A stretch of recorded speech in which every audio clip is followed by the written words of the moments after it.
was diagnosed with an incurable cancer of the central nervous system called neuroblastoma stage 4. Doctor said no chance of survival, take your boy home and allow him to live the next few months with his family because there's nothing that we can do. But like everybody in this room, we all have choices, and the choices that we make each and every day can reshape and remold and redefine our future. My mum asked one question. I don't want to know what the chances are of my son dying is. I just want to know what the chances are of my son surviving is. The doctors gave me a 96% death rate. They said, go home. But my mum looked at my glass being 4% full and not 96% empty. But the next day, a doctor came in from America. He said, we're trialing a drug, it's called DTIC. Never been trialed on humans before, only on animals. We're gonna trial it on 25 kids. And I truly believe that outside of love, hope is the most powerful word in the English dictionary. This instilled hope into our lives. We started this drug 9 a.m. Tuesday morning. Within 1 month, 20 out of the 25 kids had passed away. Within 90 days, 24 out of the 25 kids were dead. My mum, she would sit there and she would watch a doctor come in and zip up a body bag and wheel them out because of the same drug that she chose to put me on. I say to people all around the world that I'm one of the lucky ones. But I never say I'm one of the lucky ones because I'm still alive. I say I'm one of the lucky ones because I wasn't my mum. My mum had it tough. She had to make a choice to inject the drug into a child that has killed everybody that had ever taken. Until one day I was finally allowed to go home. The doctor said to my mum, your son, he will never go to school, he will never play sport, he'll be a housebound baby, and if he reaches his teenage years, it'll be a miracle. But we believed in miracles. And my mum wanted my dreams to come true. When I was lying in hospital, my mum bought me a Velcro glove and a Velcro ball. And she'd sit at the end of the bed and she'd lob the ball to me. I'd catch it and I'd throw it back. Till she gets further and further away until eventually I said to her, I have a dream, and that dream is to one day play baseball in America. And people laughed at me. Nobody in your life will tell you what you can do. They'll only ever tell you what you can't do.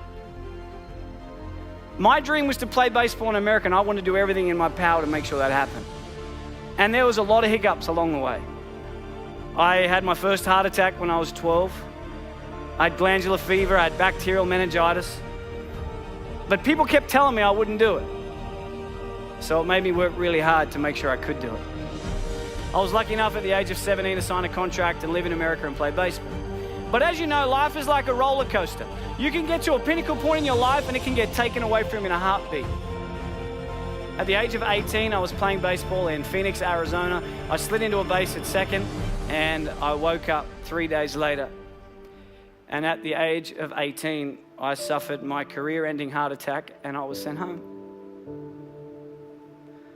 I was a depressed boy. I thought life wasn't fair. And I would pray every night, but I wouldn't wake up in the morning. I just wanted God to take me. But I kept waking up every morning. Yet every time I've been knocked down, I always remember what my mum's taught me. Son, it doesn't matter how many times you get knocked down. It's about how many times you get back up that truly determines the quality of your life. When I got home, I got a job in banking. This guy, day 3, tall old guy came in. He said to me, Michael, I'm Tom, I'm the CEO, let's have a chat. I had no idea what CEO stood for, but I just went in there and listened. He said, Michael, where do you see yourself in 5 years' time? I had no idea where I was going to be in 5 years' time, but my mum, she always taught me, son, shoot for the moon, and if you miss, you'll end up in the stars. So I said to him, Tom, in 5 years' time, I'm going to take your job. He hated me. Don't ever say that to your boss, okay? They do not like you when you say that. But within 12 months, I was the youngest bank manager in Australia. Within 2 years, youngest area manager. 3 years, youngest state manager. Within the 4th year of being with this company, I was the youngest national sales development manager for one of the largest companies in the world. At the age of 23, I had 600 staff, had 120 banks around Australia and New Zealand. I made lots of money. I lived in $1 million house, had a $100,000 sports car, wore the Armani suits and the Rolex, and I reported directly to my mate Tom. But can you imagine if we look at success not about the materialistic possessions that we can take from this world, but rather what we can give back to this world that makes it a better place than what we found it? I was fortunate enough to be in a position to be able to do something for the most inspirational, the most influential, and the most loving person I've ever met, and that was my mum. On June 16 last year, I was lucky enough to put a pink ribbon on a door to a brand new home. And I got a chance to buy my mum a brand new house. To be able to give back to someone that has sacrificed so much for me is without a doubt the greatest gift. It puts a smile on my face knowing that I've been able to help her. And when I was 7, I heard through the curtains the doctor say to my mum, he will never go to sport, he will never play baseball, he will never ever go to school, and if he reaches his teenage years, it'll be a miracle. And my mum, she walked out, and I said to her as if I didn't hear, what did the doctor say? And she said, everything's gonna be okay, son. When I was 12, I had a heart attack, and the doctor said to my mum, he will never play sport again. She walked out, and I said, what did he say? And she said, everything's gonna be okay, son. And earlier this year, I finally got a chance to return the favor. Unfortunately, earlier this year, the doctors found 4 tumors in my throat. I've never seen my wife cry so much in all my life.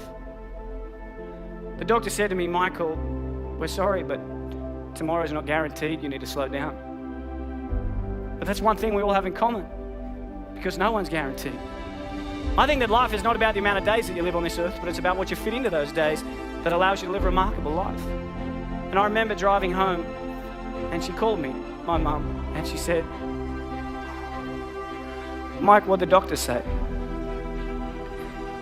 And I said to her, Mum, everything's gonna be okay.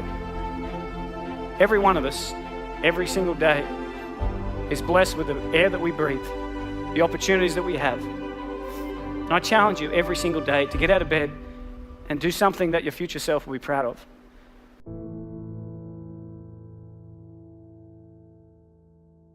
You're a mystery to yourself. You don't know who you are.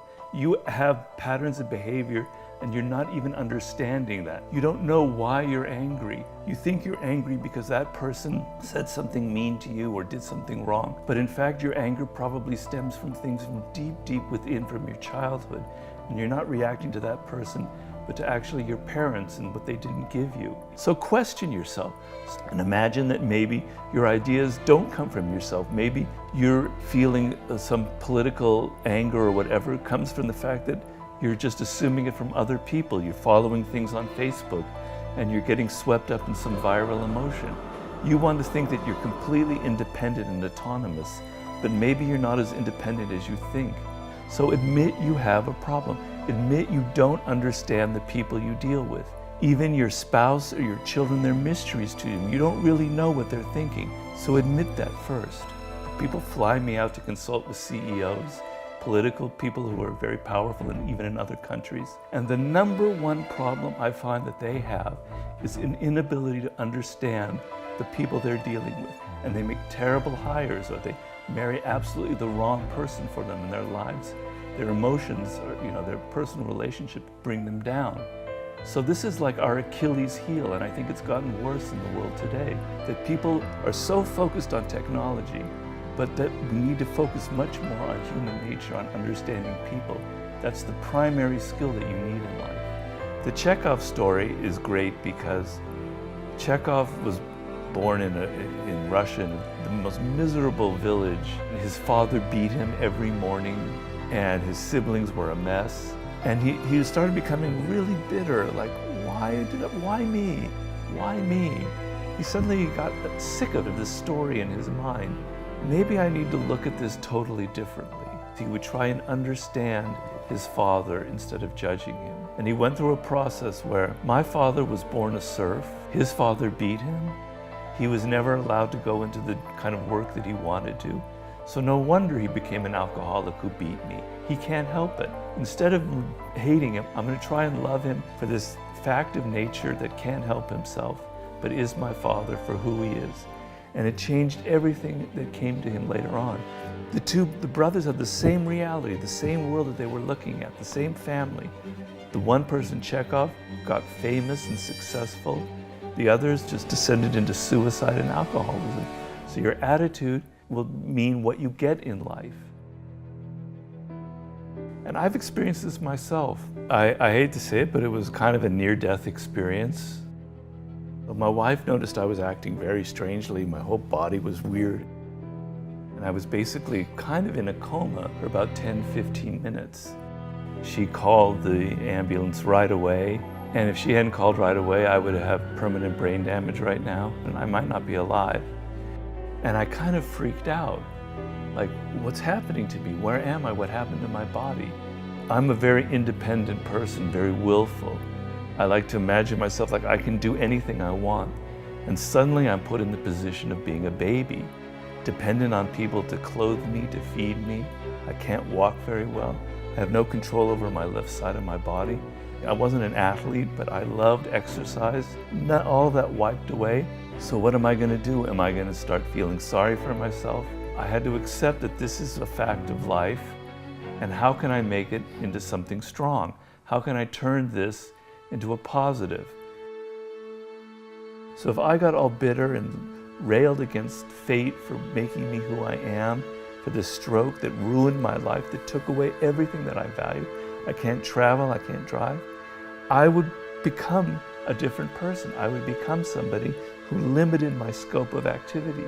But by accepting it, by saying, I'm not going to let this happen, I'm going to accept it, I widen my scope of activity. I do things that I normally wouldn't do if I became all angry and avoidant and anxious. We humans normally go through life not accepting things. We want things to be different from the way they are. We want people to be different. We want this, we want that. And to Nietzsche, that meant you are anti-life. You are against life because life isn't like that. Life is a series of facts. Accept it for what it is. Stop whining and stop going, I want something else. I had to overcome my frustration, my lack of patience, my willfulness, the fact that I always have to do things myself. And then I had to confront the fact that I could easily have died, but I didn't. I'm alive, so I can learn from this. I'm learning a lot. And I'm going to rebuild my body. I'm going to rebuild it. I've come a long way, so like a month ago, I was pretty bad. I'm able to walk now fairly well. In 4 months from now, I'm going to be swimming again. In 6 months, I'm going to be jogging. I'm going to be back to where I was. Nothing will stop me. But I have to overcome all of my deficiencies and all of these weaknesses that I have built up over the years. Your attitude towards life will determine what you get. So how can I alter my attitude? And it's a struggle every single day. Embrace your life.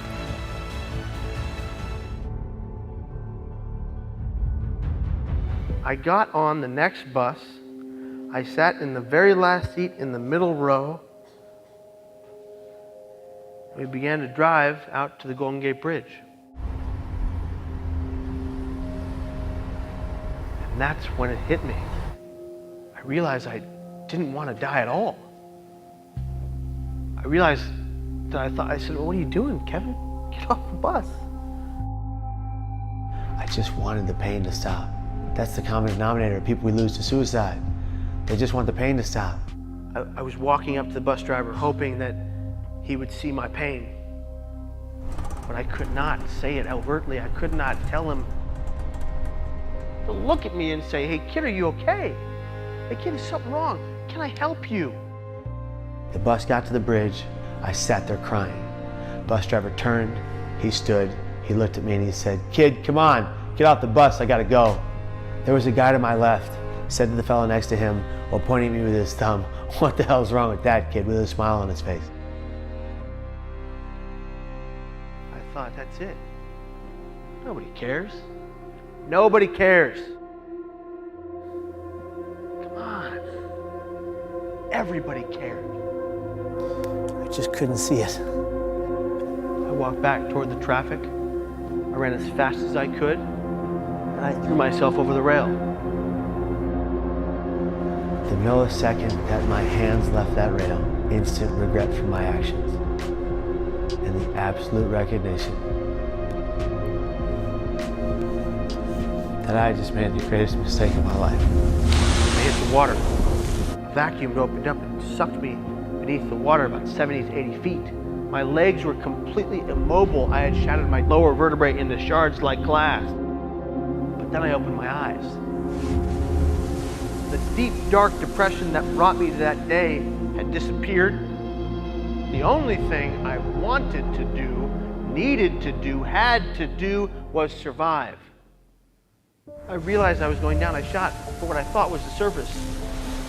As fast as my arms would take me, and I saw the lit water above me, I could see my destination, and I thought, you're not going to make it. God, save me. I don't want to drown. I made a mistake. I broke the surface, barely made it. We're back now with Kevin Hines, who at the age of 19 attempted to take his own life. Kevin, so what happened with the sea lion? When I resurfaced, I swam 70 feet with one breath and without the use of my legs. It was the fastest I ever swam because I knew I wanted to live. I break the surface, I'm up and down in the water. I can't stay afloat. I keep going down. My boots are waterlogged. I cannot stay afloat. I'm going to drown. And that's when something began circling beneath me faster and faster and faster and faster. And of course, I think it's a shark. So I'm freaking out. I try to punch this thing, it won't go away. In the water, as I flailed to stay afloat and couldn't stay above water, a sea lion came to my aid. There was no shark, but there was a sea lion. And the people above looking down believed it to be keeping your body afloat until the Coast Guard boat arrived behind you. Oh my God. I got to live here because a creature saw me in danger and acted immediately. And to me, that's like my guardian angel who saved me that day, along with the Coast Guard who pulled me out of the water. The Coast Guard arrived. They fished me out of the water and they started asking me a bunch of questions. The guy looks at me, he leans in and he says, "Kid, do you know how many people we pull out of this water that are already gone?" And I said, "No, and I don't want to know." And he said, "Well, I'm going to tell you. This unit has pulled 57 dead bodies out of this water and one live one."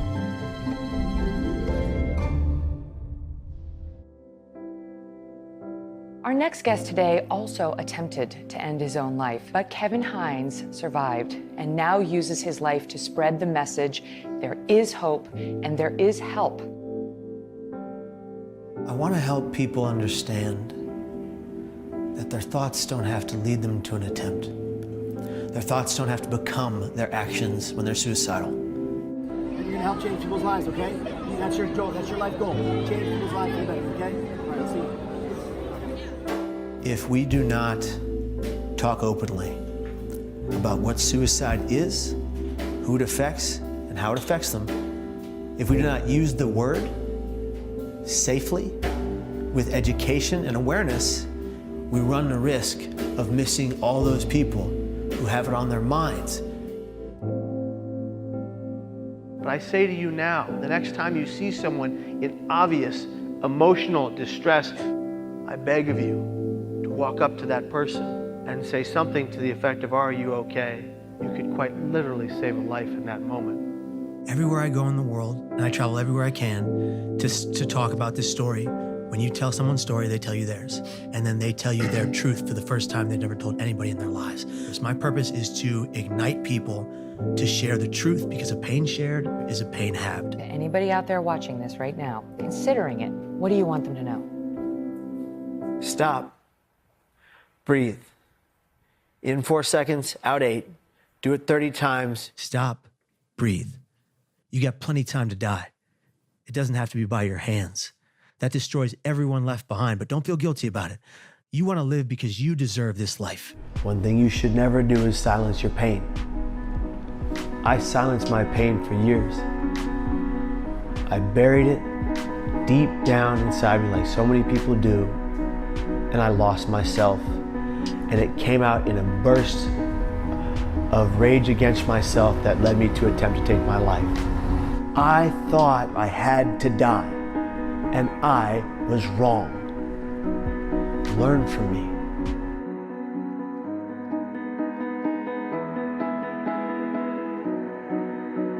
I dropped out of university, and I got dropped from the rugby team.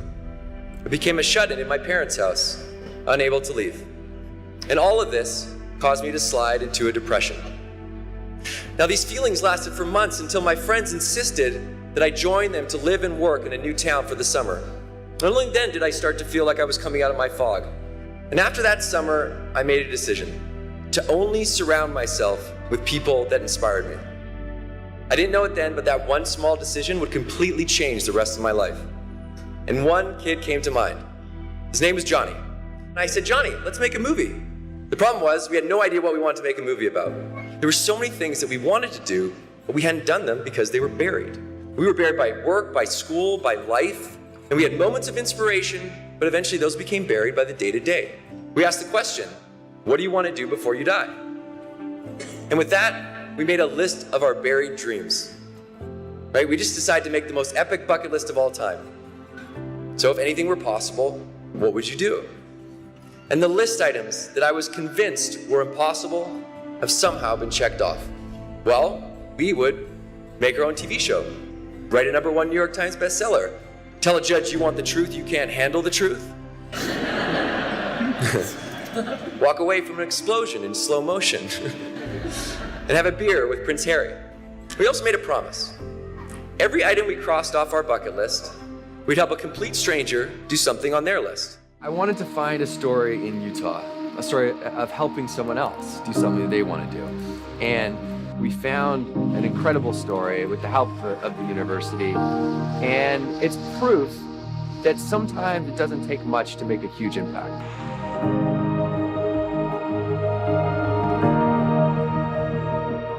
We have this really cool thing for you tonight because you're such an amazing person. We know how much you love basketball. Yes. Yes. So they made you your own jersey. Yes. No. On behalf of the Jazz, we're very excited to have you here and present you with your own number 12 Utah Jazz jerseys.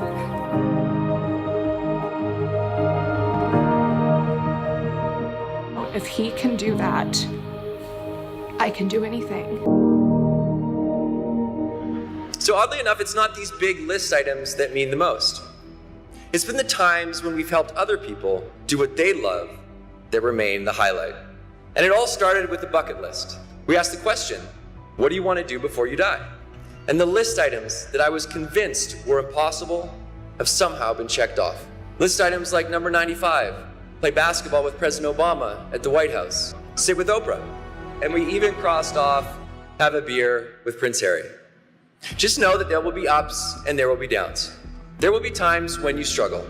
We're all human beings. And when you hit that struggle, know this, you are not alone. Our struggles can be our strengths when we embrace them rather than try to hide them. Because this is our true self. And who you truly are is exactly who you need to be. Now take a second to think about your secret dream, right? What is it? And now that you're thinking about it, how do you accomplish it? I only know 5 things. Here are the 5 steps to making the impossible possible. Write down your dream. You take an idea and you make it real. You're effectively breathing life into your dreams. You've begun to prioritize your goals. Studies show that people that write down their goals are 40% more likely to succeed. It's an easy 40%. Take it. If you don't talk about your dreams, no one can help you.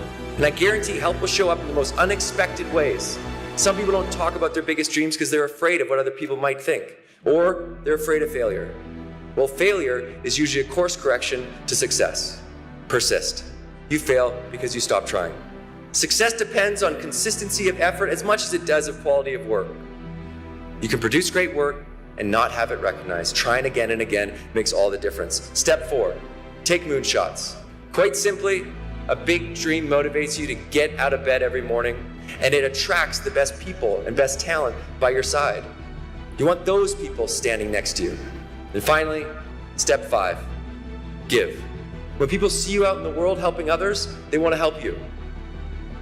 Jim Carrey says, the effect you have on others is the most valuable currency there is. It's the times when I've stepped into someone else's life in a moment that means so much to them, like our friend Doug, that I know will stick with me until I die. By doing what you love, you inspire other people to do what they love. And that ripple effect goes far beyond what you'll ever know. It's time for you to track your true, original course. Because today is the youngest you will ever be.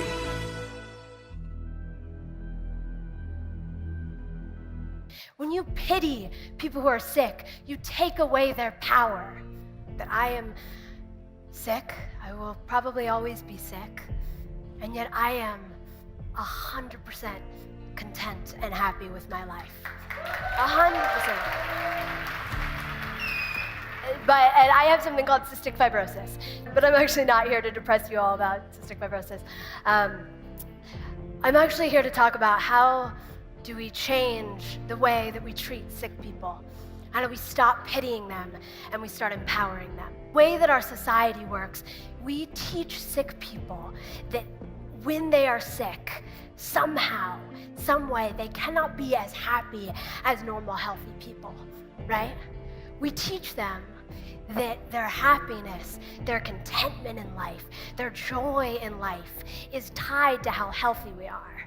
And I remember I was around 7 or 8 years old, and I was like flipping through this magazine, and there's this really beautiful picture of like this artist in like their New York loft apartment, and I'm sitting there and I look around my hospital room and I'm like, I wish I was there. And I had a moment where I was like, but I'm stuck in the hospital. And I thought, well, you know, there's a Target right down the street that has some twinkle lights and some throw pillows, and I have a room, I have furniture. Why don't I make something out of this room? Why don't I deck it out? So me and my nanny decided to completely redo the hospital room. And I don't mean like just put some pictures on the wall. I mean like completely redo the room. We were like moving around the furniture. I was like sweating. My machines were beeping. The nurses were coming in like, what are you doing? You're crazy. And by the end, we had completely transformed the room. And nurses and doctors from all over the hospital came in to see it. And so every time I ended up going into the hospital, I would deck out my hospital room. I started to realize that people who are sick, and nurses and doctors as well, everyone in the medical community, everyone in the healthcare community, gets so stuck in this notion that a hospital room is this cold, sterile, white place where we go to be sick. And that's all that it can be. And we get so stuck in that we cannot see the possibility. We can't see what we can make out of it. We don't see what we can do with it. I started realizing that our lives, in a way, are like this, right? Our lives are like empty hospital rooms. We get so stuck in the idea that, oh, it's supposed to be good or bad. Oh, if we're sick, well, you know, then it's cold and it's sterile, and we just have to live with it like that. We don't let ourselves realize, we don't let ourselves see, we can make that hospital room beautiful. We can make our lives into a piece of art. We all have that ability, we all have that capability as human beings to turn these empty hospital rooms, to turn these lives into something really beautiful. We look at people who are sick and we pity them because we believe that their sickness means their life has to be inherently less joyous than everyone else's. Yes. Life is not going to stop unfolding itself to you just because you're sick or just because your life isn't how you think it's supposed to be. There's still going to be beauty. And I can honestly say a majority of the happiest moments in my life have been when I'm sick in the hospital. Honestly. And think about the implications of that, because I have lived the kind of life that all of you spend your entire lives running from. I've been sick and dying my entire life, and yet I am so proud of my life. What does that say? No, really, what does that say about the way we're all living our lives? We're waiting to be healthy. We're waiting to be wealthy. We're waiting to find our passion. We're waiting to find our true love before we actually start living, instead of looking at everything that we have, looking at all the pain, looking at all the sadness, looking at all the beauty, and making something with that. That's how innovation happens. Innovation doesn't happen because there's some person who's in a great circumstance and everything's going well and and they just get on a roll and they make something for the world. Innovation happens, art happens because of suffering. And when we clamp down to that suffering, when we teach people who are sick, when you teach little 7-year-old me that because I'm sick, I don't have anything to give to the world, I don't have anything to create.